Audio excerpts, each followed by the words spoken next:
تخيل معايا هاد المشهد. خدمتي شهر كامل، كتفيق بكري، كدوز نهار طويل في الخدمة، وفي الأخير كيهبط الراتب في الحساب. ولكن السؤال الحقيقي هو: واش هاد الراتب كافي تعيش به شهر كامل؟ دابا تخيل أن الحكومة كتخرج بقرار جديد، زيادة في الحد الأدنى للأجور في المغرب. ولكن هنا كيطرح السؤال اللي كيهم ملايين المغاربة: شحال غادي يولي الراتب فعلا؟ وشكون اللي غادي يستافد من هاد الزيادة؟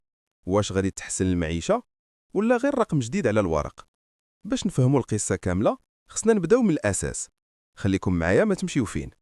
السلام عليكم ورحمة الله. أنا أحمد ياسين وهذه قناة ايفوفيت.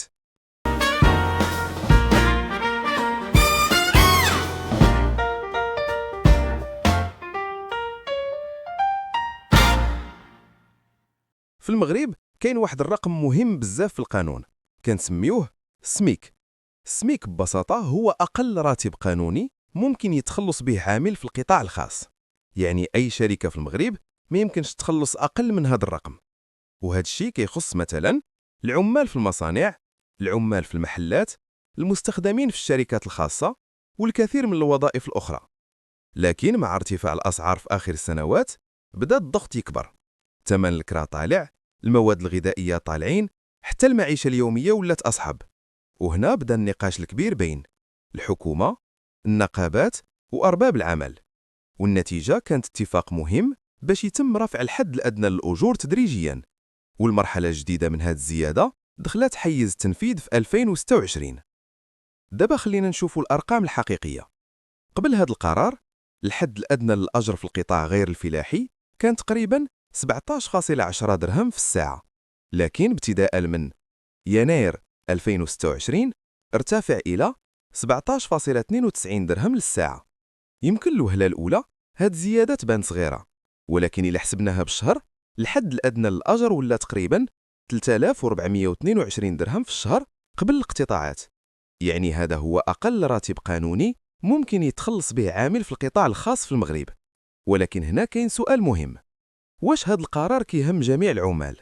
الجواب هو لا، الزيادة ماشي للجميع بنفس الطريقة. خلينا نفسروا. أول فئة معنية بالزيادة هي العمال في القطاع الخاص، يعني الناس اللي خدامين في الشركات والمعامل والمحلات والمقاولات. هؤلاء يخضعون لما يسمى السميك. لكن كاين قطاع آخر مختلف، وهو القطاع الفلاحي. العمال في الفلاحة ما كيتحسبش الأجر ديالهم بالساعة بل باليوم. وهنا كاين نظام آخر اسمه السماغ، وفي 2026 حتى هو عرف زيادة. الأجر الأدنى لليوم وصل تقريبا إلى 97 درهم لليوم. يعني العامل الفلاحي إلى خدم حوالي 26 يوم في الشهر يمكن يوصل دخله لحوالي 2500 درهم تقريبا. لكن كاينه نقطة أخرى مهمة بزاف خص المشاهد يعرفها. هاد الزيادة ما كتهمش موظفي الدولة. الموظفين الحكوميين عندهم نظام أجر مختلف. الأجور ديالهم كتحدد حسب السلم الإداري والوظيفة العمومية. يعني زيادة السميك كتخص أساسا القطاع الخاص. ولكن رغم هاد الزيادة كاين سؤال أكبر كيطرحوه بزاف ديال المغاربة: واش هاد الراتب كافي للعيش؟ حيت في المقابل تكلفة المعيشة في المغرب طلعت بشكل كبير. الكراء، المواد الغذائية، الكهرباء، المواصلات، كل شيء تقريبا تزاد. يعني حتى إلا تزاد السميك بعض الناس كيقولوا أن القدرة الشرائية ما تبدلاتش بزاف. ولكن من جهة أخرى الحكومة كتقول أن هاد الزيادات جزء من خطة طويلة، حيث بين 2021 و 2026 الحد الأدنى للأجور في المغرب ارتفع بحوالي 20%.